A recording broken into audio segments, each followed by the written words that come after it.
A man walks across a London bridge on a Tuesday afternoon. 48 hours later, he's dead, and no one can prove who pulled the trigger. September 7, 1978. Georgi Markov, a Bulgarian dissident broadcaster, was on his way to work at the BBC's World Service. He defected from Sofia a few years prior, and he wasn't shy about it. Every week he went on air and criticized Todor Zhivkov's communist regime. Every word was a knife, and every word had been noticed. He didn't know it yet, but his time was running out.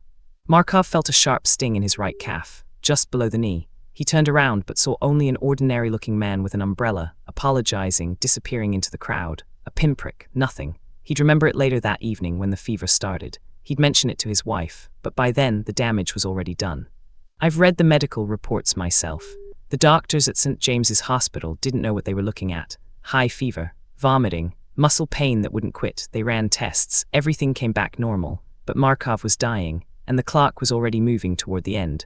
By September 10th, his condition had spiraled. The fever spiked. His organs were shutting down. The doctors still had no diagnosis, no cure, no answer. 3 days after the umbrella incident, Georgi Markov was pronounced dead. The official cause, septicemia, but something far more sinister was already being whispered in the corridors of intelligence agencies across the West. Within days, the British authorities found it, a tiny metal sphere no bigger than a pinhead embedded in his leg tissue. Inside that sphere, ricin, a toxin derived from castor beans. A grain of it, just one grain, is lethal. The umbrella hadn't been an accident, it had been a delivery system, and someone had engineered it with surgical precision. The umbrella itself was never recovered.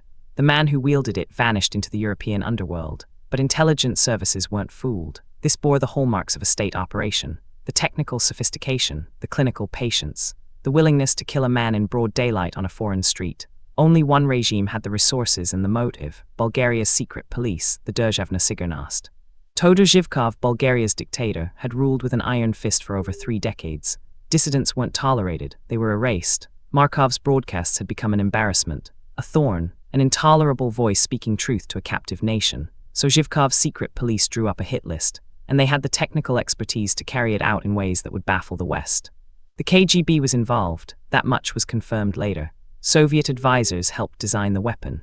The ricin came from Soviet laboratories. This wasn't just a Bulgarian operation. It was a coordinated Cold War hit sanctioned at the highest levels of the Eastern Bloc. 2 superpowers had decided that one man's voice was worth silencing forever. But here's what the planners didn't account for: the British autopsy, the discovery of the pellet, the chemical analysis that would prove ricin poisoning.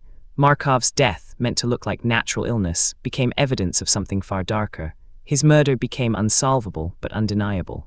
The man with the umbrella was never caught. Some sources claim he was a Danish mercenary named Francesco Galino. Others point to a Bulgarian agent. The truth remains classified in files I've never seen. But the method, the ricin pellet, the umbrella, the public street, it became the blueprint. Other dissidents would die the same way. In January 1981, Vladimir Kostov, another Bulgarian defector, survived a similar attack in Paris. Same method, same weapon, different outcome. He lived long enough to tell investigators what happened. The second attempt proved the first wasn't random. This was systematic. This was state policy. Decades passed, the Cold War ended, Bulgaria's regime collapsed. Declassified documents eventually confirmed what investigators had always suspected. The order came from the top. Zhivkov had signed off on it. The KGB had supplied the weapon, and the umbrella had done its work perfectly. But justice, that's where the story gets murky. Zhivkov died in his bed in 1998, never prosecuted for Markov's murder. No Bulgarian agent was ever extradited. No Soviet scientist ever faced trial. The man with the umbrella remained a ghost. In the end, the only victim who faced consequences was the one who was already dead. What Markov's death exposed was something chilling.